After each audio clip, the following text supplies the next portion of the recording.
Welcome, everybody. It's Kyle Woody again, founder and executive director of Jack's Caregiver Coalition, where our mission is to improve the way that men think, feel, and act in their role as cancer caregivers. And our mission with these Facebook Friday live events is to hold meaningful conversations with people and organizations who have value, whether it be products or services.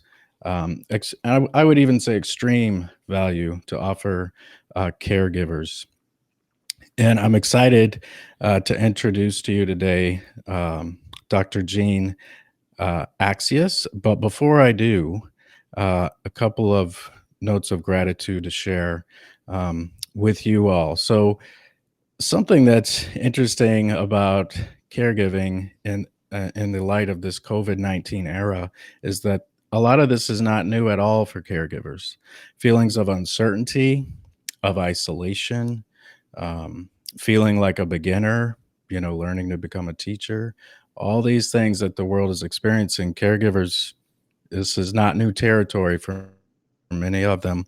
But what is interesting that's happened in our community recently, we've had four of our members just in the last couple of weeks lose their loved one to cancer. Not necessarily COVID related, but the timing is really crappy. So I want to give a shout out to Glenn Baumgart, Travis Robertson, Trevor Scott, and Tom Scott, who were all members of Jackson, have recently lost their lovely brides to cancer. And we just had a virtual program last night with many of these guys. And I also want to shout out to the guys who have been there before, who are coaching and mentoring and encouraging and supporting these guys through these uncharted waters. Brian Zahn, Roger Miller, Justin Nicolay, Mark Matson, Randy Lee, Alan Christensen, Jeff Feld, and that's just to name a few.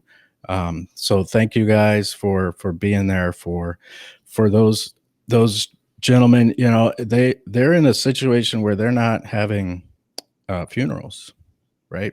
And this is just another story that's coming out of the COVID crisis, but I felt compelled to share that and thank those gentlemen. I want to remind us to nominate caregivers. So this is one of the packages we're sending out, dropping off on the doorstep of guys who are caregivers here in the Twin Cities if they're nominated in the Facebook feed. So I encourage you to do that, and they'll get a little package to remind them to take care of themselves throughout all of this. And recently being nominated, Pete Young of Hudson and Doug Dahlman down in Rosemont. So great job, gentlemen. And I want to remind you all to ask us your questions. Dr.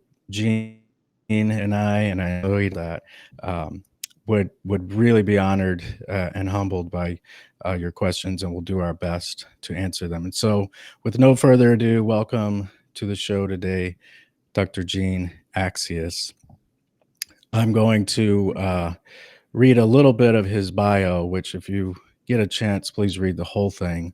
Dr. Accius is the Senior Vice President of Global Thought at AARP. In this role, he provides strategic direction, leadership, and technical expertise, championing new ideas, framing thought-provoking perspectives, and driving bold solutions to change systems and improve the lives of all as they age both domestically and internationally. And so welcome to the show, Gene. Thanks so much for having me, Kyle.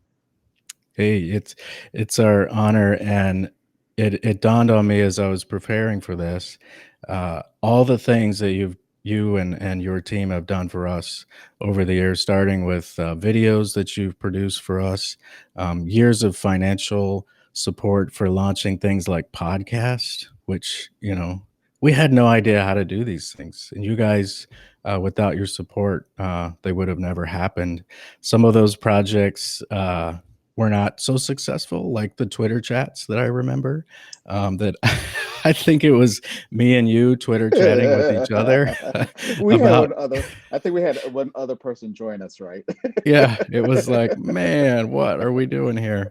But you guys believe in us and you keep supporting us, and there have been definitely the successful ventures that we've had, the blogs that you guys have supported, the guide, the playbook that we use to this day for our members, and probably the biggest project being our podcast, which lives on.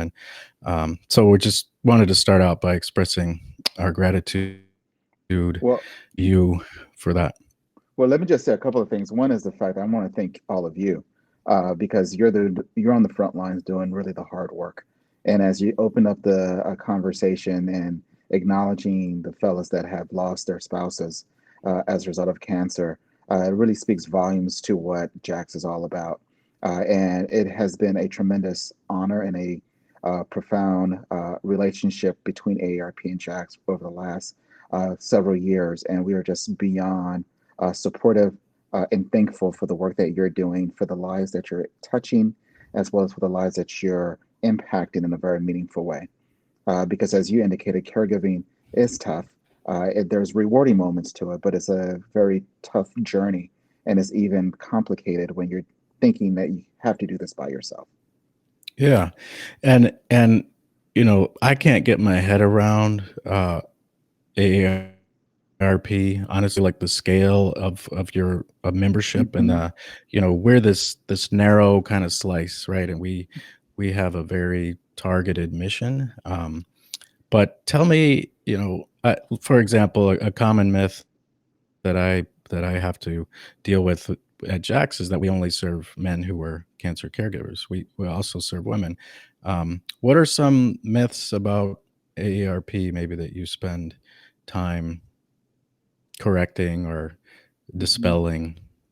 Well, Because that acronym brings forward certain images and thoughts. that's exactly right. We spend a lot of time. We've over the last couple of years have launched a major campaign, an initiative or a movement, if you will, called Disrupt Aging. In part because of the fact that there's some negative stereotypes and outdated beliefs about what it means to get older in this country. The truth of the matter is, for the most part, people are aging and living much longer. A child born today has a 50% chance of living beyond the age of 104. Wow. And if you kind of think about that, what that means is the fact that how people are aging is drastically different. We did a video where we pulled together a couple of millennials and we said, what comes to mind when you think about an older adult? And we wanted them to play it out for us. And what you saw are some of the typical myths or stereotypes that you could think of. That maybe they're walking too slow, that they don't have the latest technology. In fact, they have the flip phone, even though the flip phone is actually coming back in style, by the way. Uh, um, or that they're not active and engaged in society. And what we did was we said, okay, well, we want to introduce you to some folks who are in their 70s and 80s and 90s, and we paired them up. And we had each one. So the millennial taught the older adult a new trick or skill. The older adult taught the millennial something. And what you found was the fact that their perceptions totally shifted. So that's one of the big things is the fact that people are living much longer. They're more active. They want to be more engaged. People are starting their second or third careers. The average entrepreneur is in their late 70s, early 50s. So that just kind of gives you a sense there. I will Yeah. say that oftentimes people tell at when I'm at meetings or in conversations, and I say, "Hey, I work at AARP." I get this very puzzled look. One time, I was sitting next to an elected official, and she said, "You're kidding me," and I said, "Kidding you about what?" And she said, "You work at AARP?" And I said, I do. And she said, "Well, I just thought that everyone who worked at AARP was seniors." And I said, "Well, we have five generations working at AARP, from Gen Z to your boomers and silent generation. So, so we battle many of the same perceptions, both in terms of exactly what does it means to get older in society, what is AARP. I think the other thing is the fact that Folks typically think that we sell insurance, and we don't. We have, so there's always these interesting conversations. But I will tell you this: that ARP was founded over 60 years ago by a retired principal who went looking for her retired friend and found her retired friend living in a chicken coop, a shack without walls. So just think about that. This was back in the 1950s, Yeah. 1958 to be exact. This was before any of some of these major programs. And this was a retired teacher, someone who had taught in the elementary school system, the public education system, and had educated many of our kids. And because of old age and because there were not programs to support people as they age, she was living her last years in a chicken coop, a shack without Wow. walls. And our founder was just outraged by that. Yeah. And through her visionary leadership, her tenacity, she created AARP. And then for over 60 years, we've been literally fighting for and ensuring that people have quality health care and economic security, particularly as they age. That's awesome. And that's all of that resonates with me on so many levels. Number one, that there is this interesting, I don't know, stigma, I'll call it, in the Western culture that, we just, and obviously things have improved from when ARP was founded. But we have so much farther to go. Oh, Um, absolutely. and I'm interested to talk to you about, your position is global. Hmm. And so I'm interested in a couple things. One is to learn more about what you've maybe seen in other parts of the world that we can learn from. But I also want to comment that diversity that you talked about with the younger folks and the older folks, that's something that people that have come to Jax have been of a particular age, uh, range, and they're looking to connect with, looking for another guy in his 30s, or and but we've never broken out these age groups. We've Hmm. always said 18 and older, and part of the reason for that is because we believe too that the magic is in the diversity. That's And right. so, whether it be economic or racial, or their age, their sex, Hmm. all of this stuff, is where the magic is. And it is kind of interesting how people, their most folks, their initial desire, or what they're looking for, is that common ground in the age. But going back to the global part of your work, what do you see there? And that's relatively new for you, right? That Hmm. in that work. Talk Yeah. about So that for a minute. sure, Carl. So I think you're absolutely right in terms of the diversities in the mix, because what we see in a lot of work, the work that we're doing, and a lot of conversations that we're having, is the fact that we have so much in common and so much opportunity to really support and each other, both personally as well as professionally. I'll tell you that I am enjoying the work that I'm doing at AARP, particularly in this new role, where I actually get to not only oversee and help to drive our thought leadership within the US, but also globally as well. And in part because of the fact that aging is not something that just happens within the United States. We're talking about caregiving. Caregiving is not just an issue that we have to grapple with as a society in terms of how do we support caregivers in a meaningful way. That is also happening in other countries. And I think where there's a great opportunity is to kind of think about how can we create better systems that can help to support and empower people to really live a life of dignity and purpose and independence. How can we, and I say this to my team a lot, if you think about it, I don't know if you have an iPhone or if you're a Droid. I know there's some contention iPhone. between the between the two. I have an iPhone, but if you think about it, when you bought your iPhone, there were some apps on there, and you're like, well, I don't know if I'll ever need this. And then one day something happens, and you're like, oh my God, thank God that's there.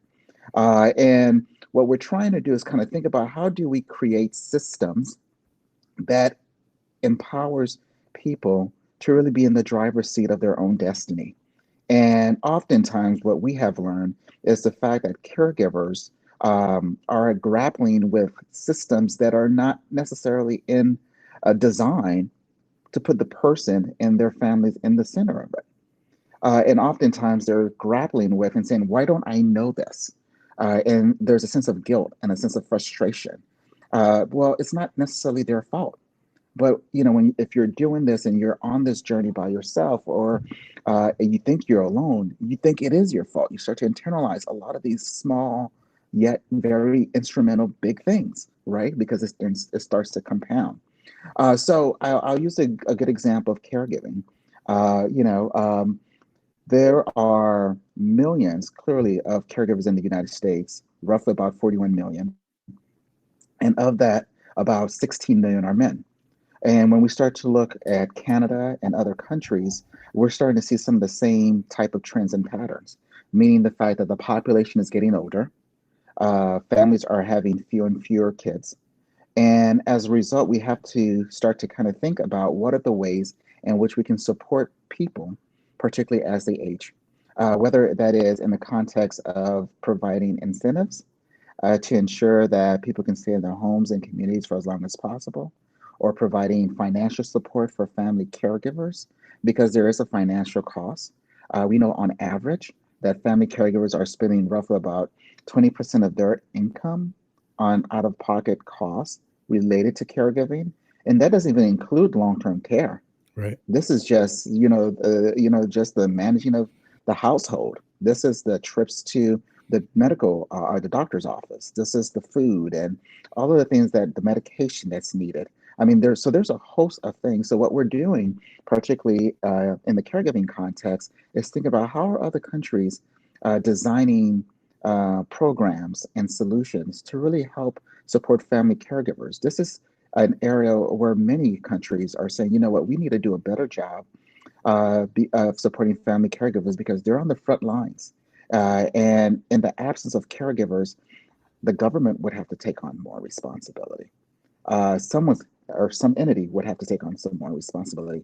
So there's a growing global awareness that family caregivers, unpaid family caregivers, are not only sacrificing the emotional, physical, and financial implications of caregiving, but they're also really supporting our society, and that we globally could do a better job to support and recognize their efforts. Yeah, amen.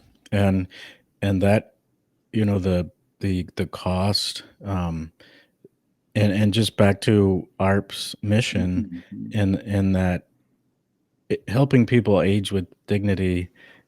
My suspicion is one of your core strategies is equipping caregivers to Abs- to give care to folks as they age. Absolutely. And Absolutely. so, I mean, again, there's 41 million caregivers in this country, and the economic contributions, real quick, if we were to quantify the costs that these caregivers are contributing, how much are we talking about here, right? If you were to put a dollar figure to it, and what we came up with was about $470 billion a year.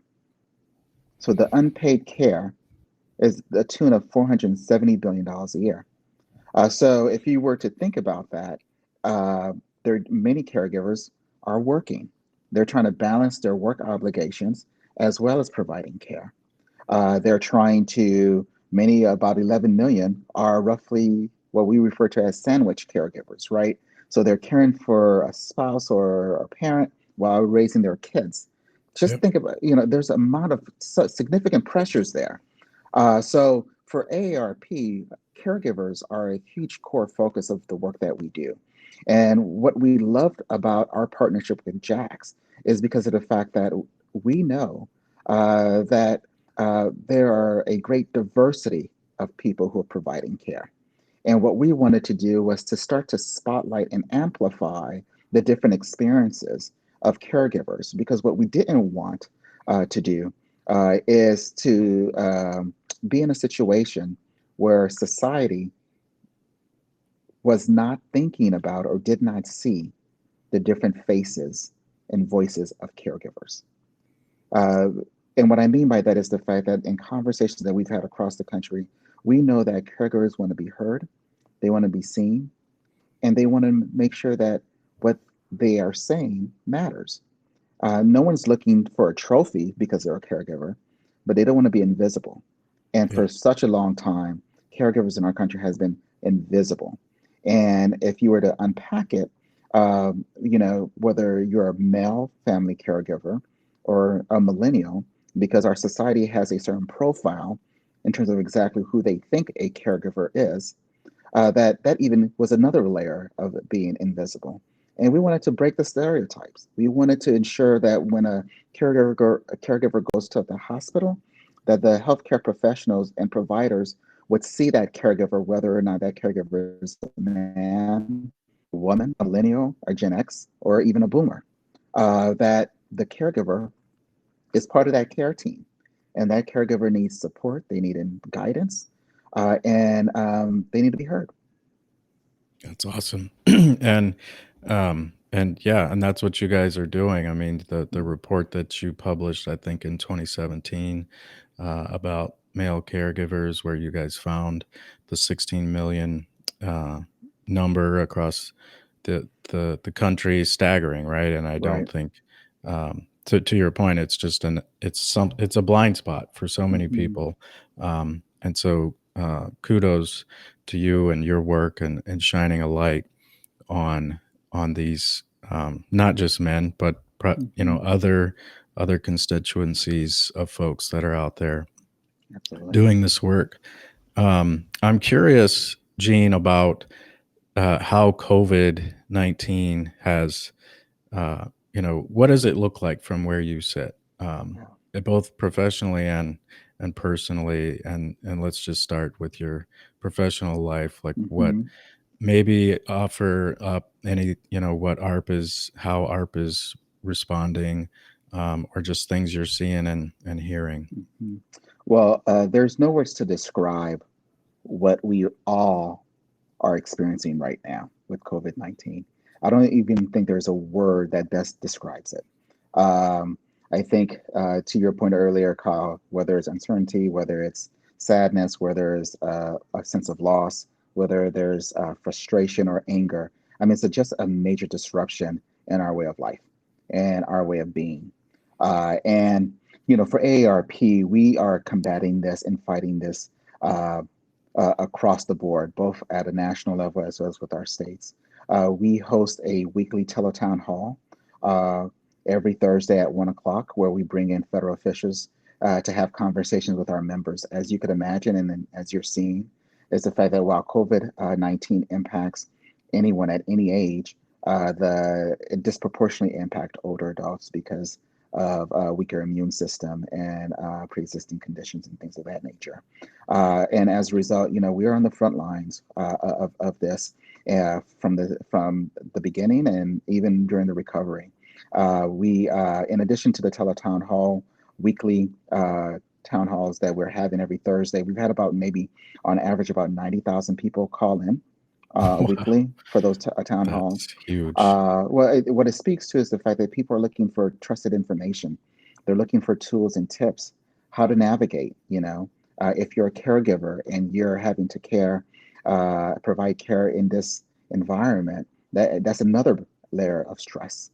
How do you Mhm. ensure that you don't expose your loved one or you get exposed in the process? What are the tips and guidelines? So we've created a website called aarp.org/coronavirus, where we have daily updates and content to help caregivers, to help families, to help individuals navigate what we are all going through.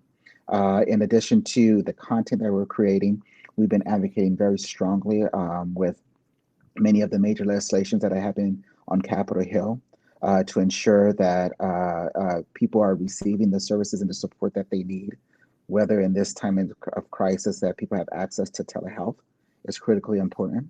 To ensure that more recently that individuals were able to not have to file a tax. Say hi, Parker. This is my daughter. Say hi. Hi, Parker. How's it uh, going? to to ensure that individuals did not necessarily have to file another tax return if they were already Social Security retirees. Really trying to reduce many of the barriers and burdens on them, both from a health as well as from an economic standpoint. So we're doing a range of things from content to getting celebrities and people to speak up about, staying at home and practicing physical distancing. As you could imagine, we're concerned that some of the situations that we're seeing in terms of the nursing homes across the country and the clusters of infections, and family members are not able to actually connect with their loved ones in the retirement communities and things of that nature. So AARP is on the front lines, again, trying to ensure that we are really helping and empowering people, particularly during this crisis. In addition to that, on a personal level, as you can see, we have been working as a family to juggle homeschooling and also working from home. And I will say that, for the most part, we're relatively lucky that we have the capabilities to be able to do that, but also very cognizant that there are millions of families that don't. Yeah. So as we kind of think about the society that we want to see, particularly during this recovery, we want to ensure that people have the resources and the tools that they need in order to really live their own life as they see it. Yeah, that's awesome. And I love how Parker came through and you just handled that like way better than I handle those sorts of things. I just have to say to you, I am impressed. I'm Well, just like, get out well, of you didn't see me. You didn't see the arm where I said this. the finger. Yeah, Give the him. finger. Yeah, it's But it's yeah. what I don't know if you ever saw that. It went viral, but this father was having an interview, and I was somehow just the thinking about that.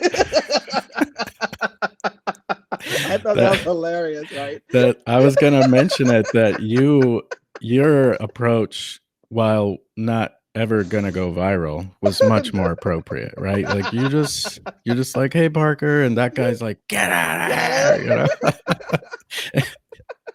here," yeah, we've all had those moments. I'm confident. Yeah, but this is Um, I think one of the things that uh, I would say, particularly just given how this has impacted all of us as a society, is that I, w- w- I think it's important to just have some routines, some strategies to really kind of navigate and manage, because it's not clear when we'll be able to get back to quote unquote normal, or what yep, normal might look like moving forward.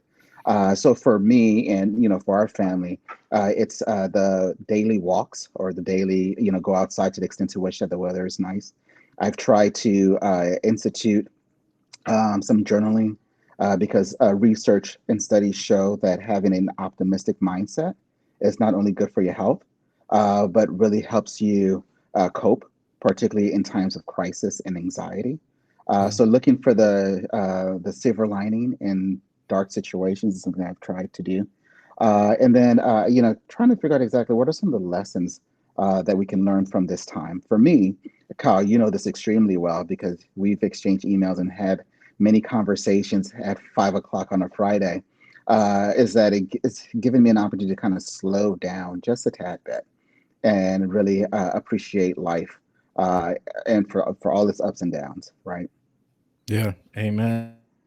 And I think, as I said earlier, and you alluded to that, it's an opportunity for us to help build empathy for the Hmm. caregiver plight, because Hmm. now when we're talking to someone about what it's like to be a caregiver, and fundraising for this mission has been very challenging, because if someone had not experienced it, they had no idea.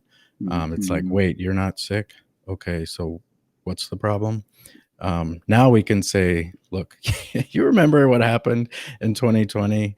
Right. That's what a caregiver is dealing with, um, and so I'm encouraged by that. To your point about looking for silver linings, and another one I found is, like, I've never talked to you and seen your face at the same time That's exactly until right. until now. But we've talked for years and emailed for years, and so I look at COVID like this great geographic equalizer, that now Absolutely. I'm feeling closer to people who are in my life but that are very far away. And how cool is that?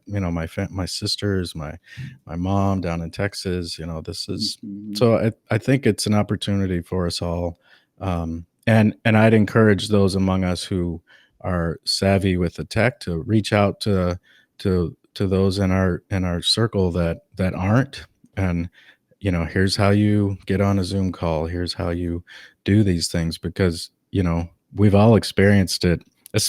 Even when it's a work thing, you're like, Right. yes, like people. But then when it's a friend thing or a family thing, it's Mhm. it's just a magical technology. Is thank God for it. It- I could So we should here use it. here here here. I mean, I tell you, I've had more virtual happy hours. I mean, if you told me back in January, "Hey, Gene, let's get together for a virtual happy hour," I would have been like, Yeah, "What?" jump off a bridge. I'm You going to know, an actual happy hour. right? Now I've had more virtual happy hours with friends that I haven't had a chance to connect with in God knows how long. I've had more conversations with family members over the course of the last couple of weeks, just checking in to your point, just to say hello and how you doing and just catching up on life. And it's been very rewarding to be able to do a Zoom call or to do a Skype or to just text and call and have conversation with folks. Yeah, yeah. So everybody, get out there, and if you need help with that, reach out to us. We're Mhm. happy to triage your tech, and we'll do our best. Yeah. So anything else, Gene, you'd like to share with the community, or anything that's on your heart and mind? Sure. Um, I mean, I will say this that many years ago when we started down this journey to really kind of spotlight the experiences, and I'm just going to use of men who are providing care, and to really kind of break the stereotype. And how this kind of came about was the fact that I remember many years ago that I went to go see a dermatologist, and the dermatologist would say to me, uh, he would use very long medical terminology. And after each sentence, he would say, "I hate to oversimplify this." So he would say this, and it was like a 30-minute interaction. It was like literally he'll say this, and he'll use medical terminology that I did not understand. And after each sentence, he'll say, "I hate to oversimplify this." So I walked out of that interaction and I called my wife and she said, "So what did the dermatologist say?" I said, "I have no idea." And she said, "But you were there for over an hour." I said, "I know, but every time I tried to ask a question, the man said he had to oversimplify his response." So I didn't feel that I could do it.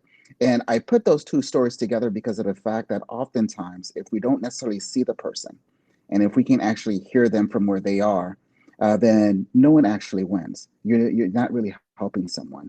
And I was so fortunate when we were online trying to do research around male caregivers or organizations that are engaging and supporting men and women, for that matter, around their caregiving responsibilities. We came across Jax and fell in love with the mission of the organization and the work that you guys have been doing ever since. That it is rewarding and inspiring and motivating to many organizations across the country what you're able to do in order to, in terms of supporting and helping people who oftentimes don't know what they don't know and are looking for some help in terms of how to navigate all of this, how to feel about this, how to make sense of all of this. And I just want to say thank you to all of you over at Jax for the amazing, inspiring work that all of you are doing on a day in, day out to really help people as they are helping to support their loved ones through an illness.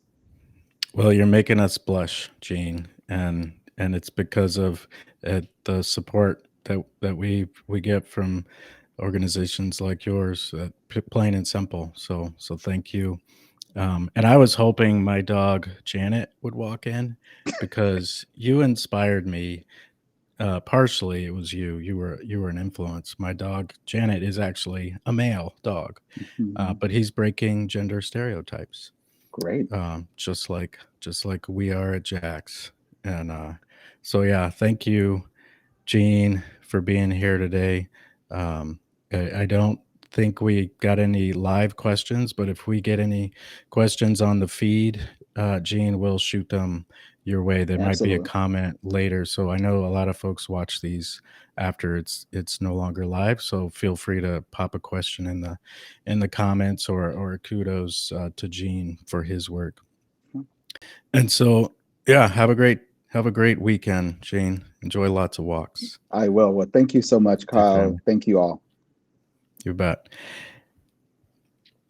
And so for our next Facebook Friday, we have on the show Dr. Paul Thermos. He's medical director at Minnesota Oncology. So as you're working through your week, especially those families facing cancer, you've got some questions for Paul, shoot them our way.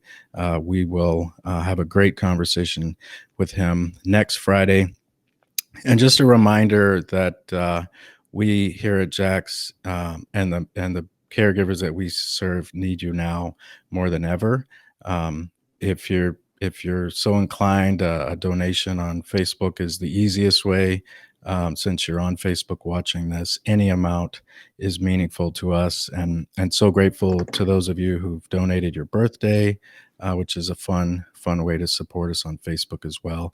You can also visit jackscaregiverco.org/donate to explore other ways to support us. And with that, we wish you all well and a safe weekend.